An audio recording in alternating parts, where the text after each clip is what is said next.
Welcome back. I'm Richard Hosnod, and I'm your host for the Wisdom Inspired Life podcast and this Wisdom Inspired Life YouTube channel. Great to have you back. Well, in this particular episode, it's a continuation of words of wisdom, but from a rather different perspective, as you'll see. Wanted to share some information that is on an important topic, but comes at it from a different angle. Let's get into this. And that is the connection between science and love. Now, love, the reason I cover love is because it's an integral part of living a wisdom-inspired life, especially along with compassion. Okay? So for that reason, it's a worthy topic to be here. But looking at love from the perspective of science gets you some rather, I'll be kind, interesting perspectives. A report published by Harvard University publication said that if you search in the science databases, you come up with 6,600 pages of research results on the search word love. That's interesting and encouraging, I think. And also you learn that the National Institutes of Health is conducting 18 clinical trials on love. Heavens knows what they're doing. I'm not sure what that is all about, and what value it may be, but I'll withhold that. The NIH is a pretty reputable group. Okay? So with that said, pulling from the research, there are a couple of quotes here that kind of captured my attention and a little bit of my imagination and a little bit of a wry smile kind of combined. So let me share this first one with you.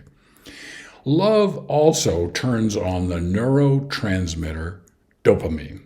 So we get our first chemical in here, which is known to stimulate the brain's pleasure centers. Well, that's good to know, I guess. Couple that with a drop in levels of serotonin, which adds a dash of obsession, and you have the crazy, pleasing, stupefied, urgent love of infatuation. So what you have here is a scientific chemical formula of increased dopamine, reduce serotonin, and you get this obsession, crazy, pleasing, stupefied, urgent love of infatuation. I guess. If you want to fall in love, good luck with this help. I'm not sure that this is causative in that sense. It's a result of falling in love. But nonetheless, it's kind of interesting. Kind of. Okay? Next is from the research is dealing with love's phases. During the first love year, serotonin levels gradually return to normal, and the stupid and obsessive aspects of the condition moderate. Aspects of the condition. What's the condition? Being in love. Only science could talk this way about it. That period is followed by increases in the hormone oxytocin, a neurotransmitter associated with a calmer, more mature form of love. Well, that's good to know. The oxytocin helps cement bonds, raise the immune function, and begin to confer the health benefits found in married couples, who tend to live longer, have fewer strokes and heart attacks, be less depressed, and have higher survival rates for major surgery and cancer. Love is a pretty powerful medicine. And in a way, it's a pretty powerful preventive medicine, reducing things and increasing other things like living longer. So understanding these love phases is pretty good. I found this research a little bit more helpful. The 7 phases of love, falling in love, we get that. Coupling, got that. Sober up. Not quite sure what that means. Mean you were unsober? Okay. Deepening, yeah. Genuine bonding, yep. Comfort, true and enduring love. Well, for somebody who's been married well more than 40 years, I can kind of identify with these phases as I look past it, although I'm still curious about what sobering up is. Okay? So this gives you a little bit of a peek into how science looks at love. And there's one more that's kind of like, that I really want to, if you're interested in the benefits of love and developing love and all that sort of stuff, Dr. Dean Ornish has a great book, Love and Survival, the 8 Pathways to Intimacy and Health. Now, I shared an earlier book in an earlier episode about reversing heart disease without drugs and surgery, a milestone breakthrough research project that he did at Stanford that was subsequently replicated by others.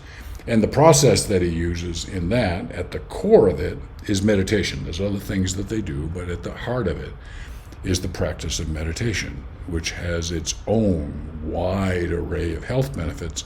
And if you go back to the early episodes in the YouTube channel here, there'll be some episodes on meditation and its health benefits if you want to learn more.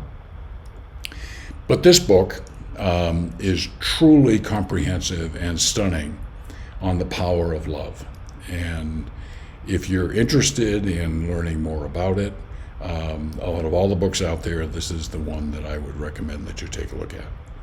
So we've taken a little peek at the important topic of love.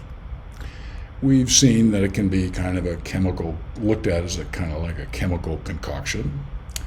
There's phases of love, and then there's many, many, many powerful, well-documented benefits of love. So, with that said, I think I've covered as much as I want to cover on the science of love at this particular point. And as always, if you want to learn more about what the heck's going on, you can go to my website, mywisdominspiredlife.com. You can listen to the podcast there. We have a great player, but you can also listen to the Wisdom Inspired Life podcast on Apple, Spotify, Google Play, and all the other places that you can listen to podcasts. So, having said that, as you all probably know by now, that I'm on a journey, and I really appreciate you being part of that journey today. And I look forward to continuing the journey with you.